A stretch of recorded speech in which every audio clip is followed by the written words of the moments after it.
Hey guys, Brian from Boas here. There are so many great boas out there you can work with. We definitely live in a great time to be into boas. Part of the reason for this channel is I want to share with you boas that you may not have heard of, including boas that I think deserve a little bit more popularity.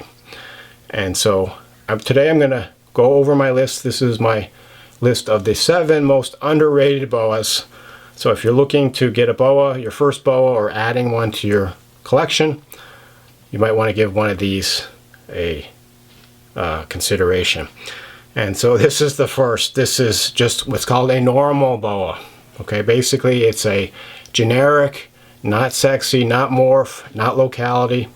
It's a boa. And these animals are basically boa imperator. They're the common boa. They're not the true red tail.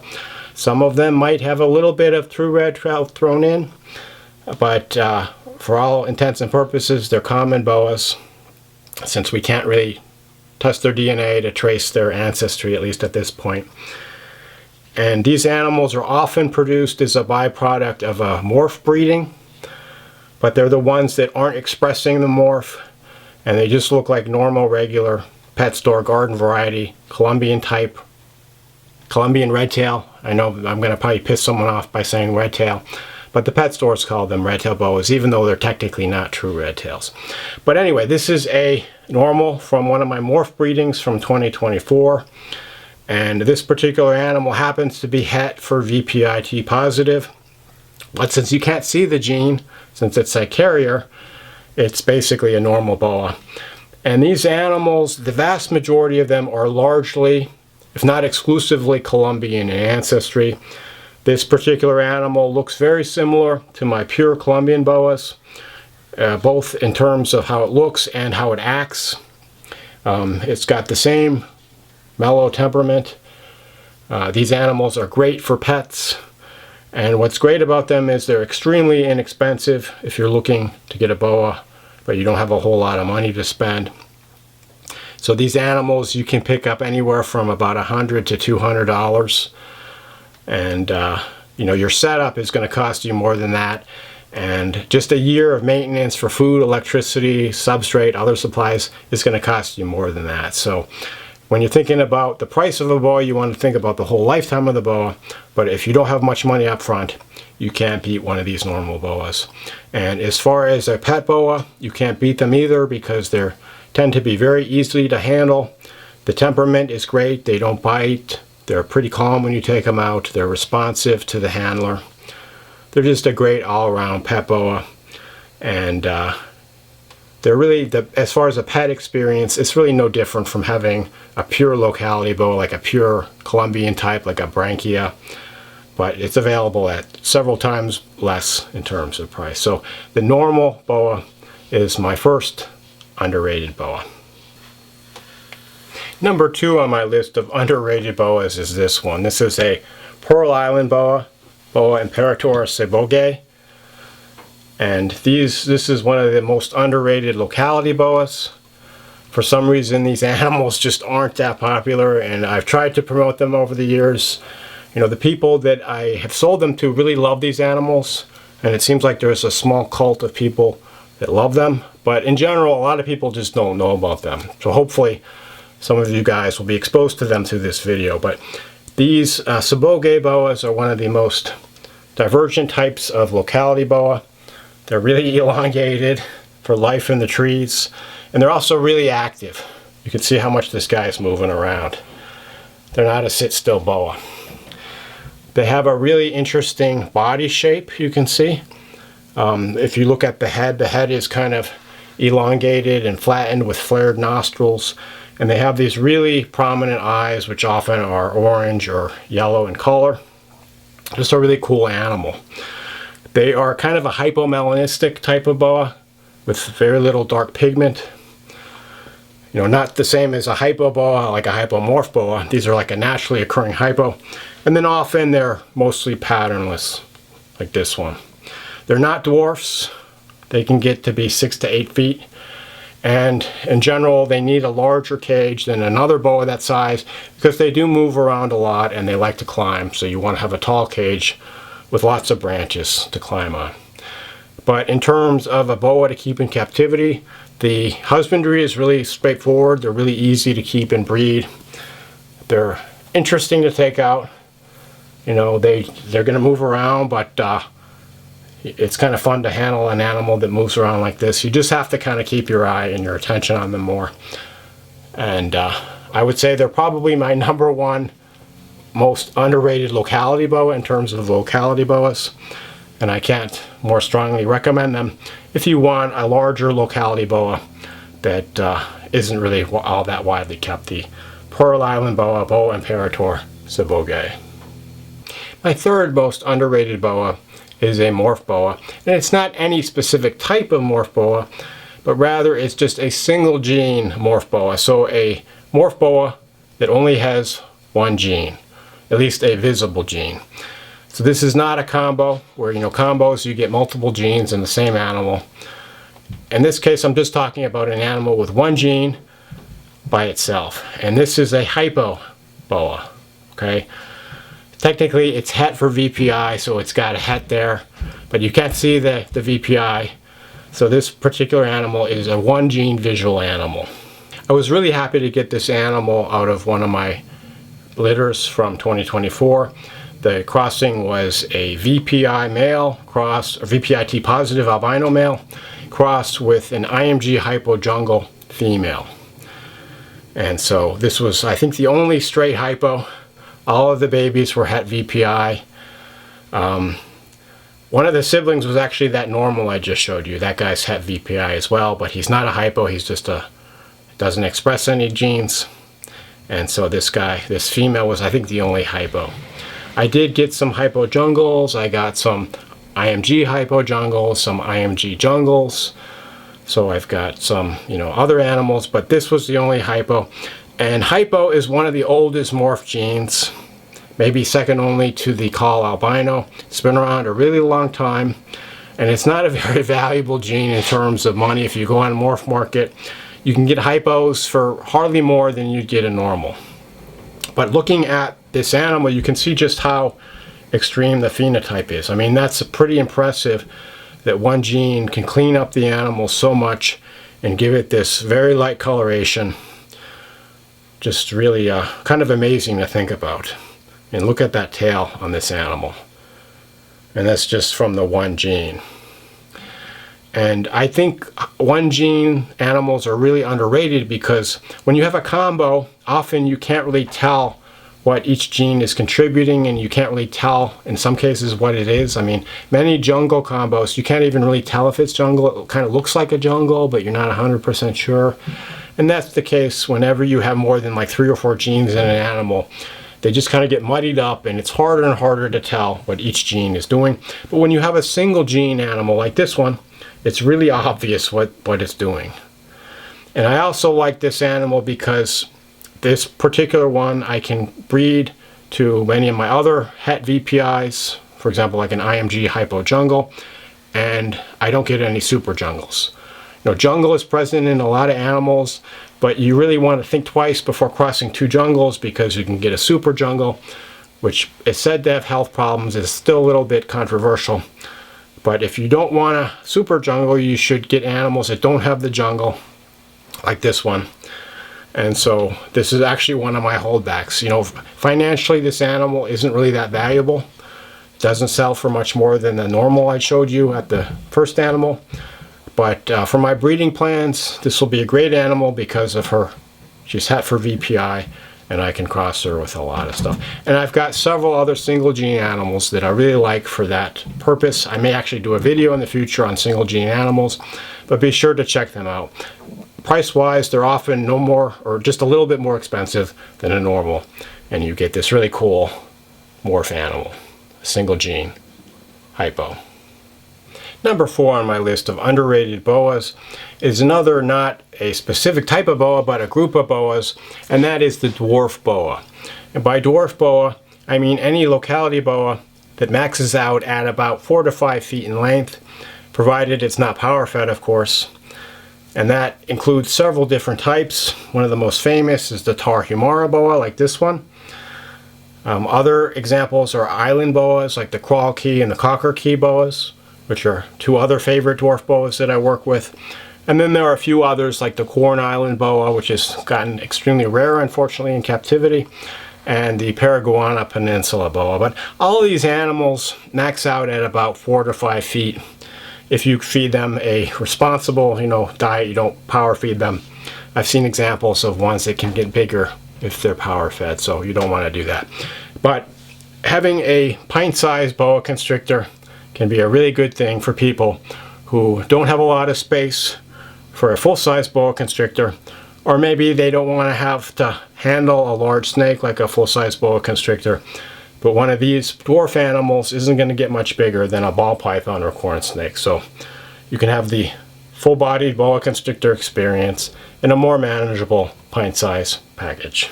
Sounds like a beer commercial. These dwarf boas have been available for quite a while, quite a few decades in captivity, and a lot of dedicated hobbyists have been working with them, but they just don't get the same kind of attention as some other type of dwarf snakes. For example, there are dwarf forms of reticulated pythons and Burmese pythons, and these have gotten extremely popular in the last few years, and you hear all kinds of great things about those animals, but not quite as much about the dwarf boas. So that's why I wanted to include them on my list. And dwarf boas have always had a great place in my collection. I've always really enjoyed them, and I'll probably always have some form of dwarf boas. Not quite sure of the cocker key, crawl key, or tarahumar, which is my favorite, but I just love them all. And you can't beat a dwarf boa like this one. For number 5 on my list of the most underrated boas, we have another morph boa. And this is a combo morph, but specifically a combo morph that's been around a while and the price has already bottomed out.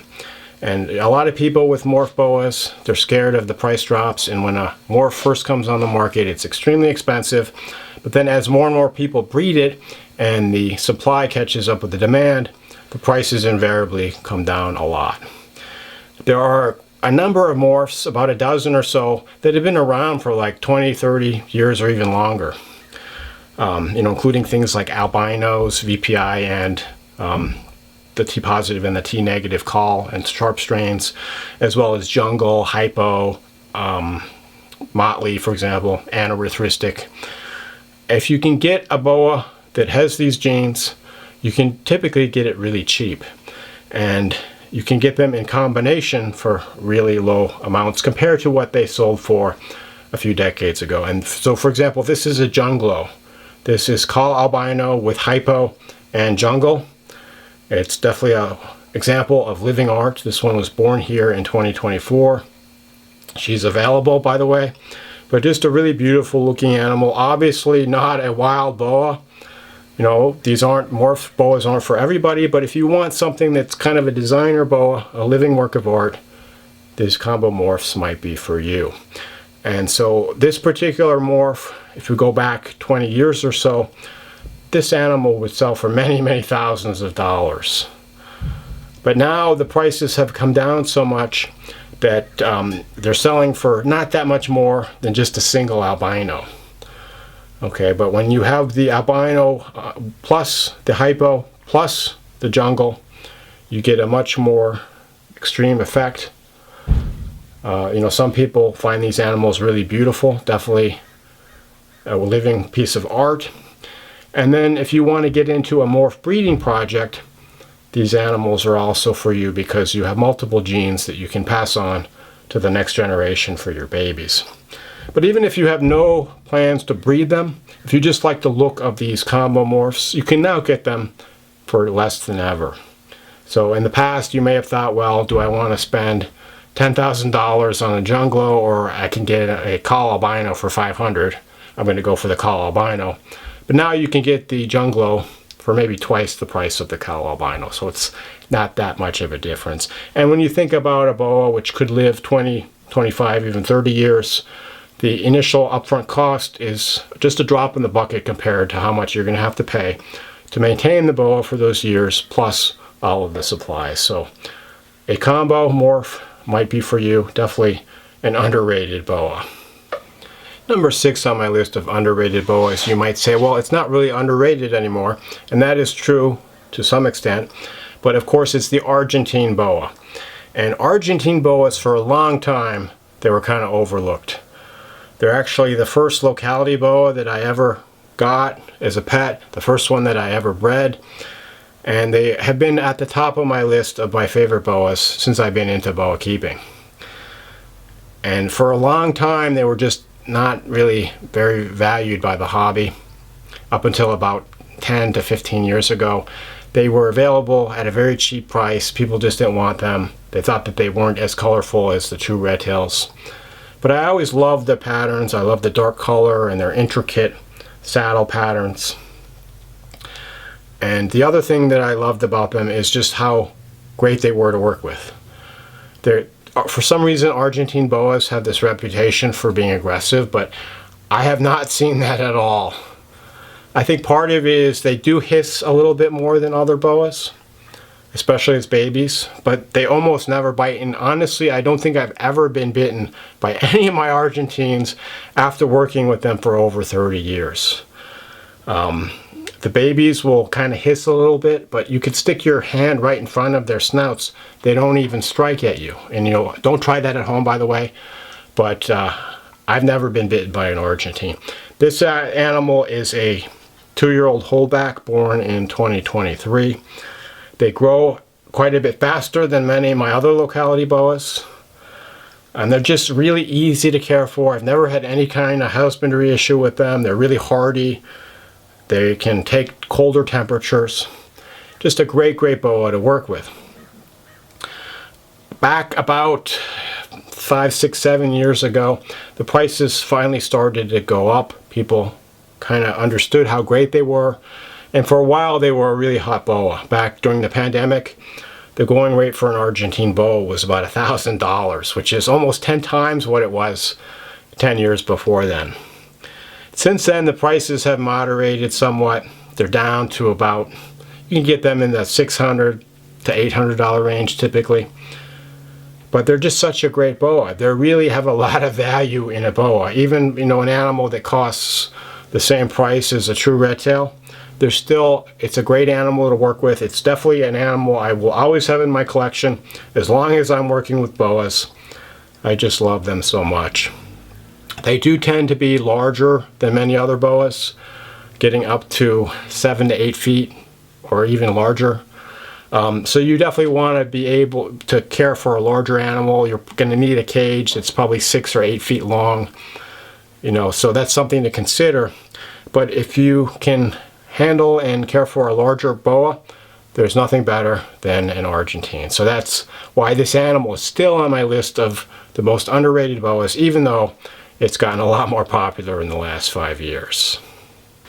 And now we've reached boa number 7, the last on my list of the most underrated boas. And this boa is actually similar to the boa that we started with, the normal Colombian type boa. That is a pure Colombian boa. And this particular animal is a Coupe Pastel pure Colombian boa. So this animal isn't so much a pure locality boa, it's actually a specific bloodline of boas. And there's other locality-specific Colombians like Barranquilla Colombia boas and a few others, Leticia boas. But they're really great animals to work with. And they really have the best of both worlds between boa imperator and the true red-tailed boa constrictor. These guys are classified as the common boa imperator. They're from west of the Andes. Boa constrictor, the true red-tail, it lives east and south of the Andes. However, if you look at the range of boa imperator and boa constrictor, these animals are right from the extreme southern part of the boa imperator range. So there's a lot of influence from boa constrictor, even though the populations are cut off and they're not really interbreeding at this point. But they also have a lot of the positives of the common boa. They're easier to keep than the true red tail. Their temperament is more docile and more mellow. They're easier to breed. They grow faster. Just a great animal to work with. And in my collection, I have these Coupe Pastel Colombians and I have the Barranquilla Colombians. There's a few others. if I was going to expand my collection, I'd definitely like to get some more of these pure Colombians of different types. Unfortunately, I don't really have any room for any new projects at this point, but maybe that might change in the future. But I've just always really enjoyed the Colombian boas. They're really, I think they're the epitome of a pet boa. And even though the true red tails are maybe, you know, what people think is the ultimate boa to keep, the Colombian, for me, is the best all-around pet boa that you can have in your collection. And that goes for either a pure Colombian bloodline like Coupe Pastel, a pure Colombian locality like the Branchia, or even an impure Colombian type boa like that normal boa I showed you at the beginning. They're all great to keep as pets, and you just can't go wrong with a Colombian boa. So that is my list of the most underrated boas. Hopefully it gave you some food for thought when you're thinking about your next pet boa. If there's any boas that I missed that you would add to your list, please write them in the comments below. Please write me any questions you have in the comments. Thank you for watching, and enjoy your boas.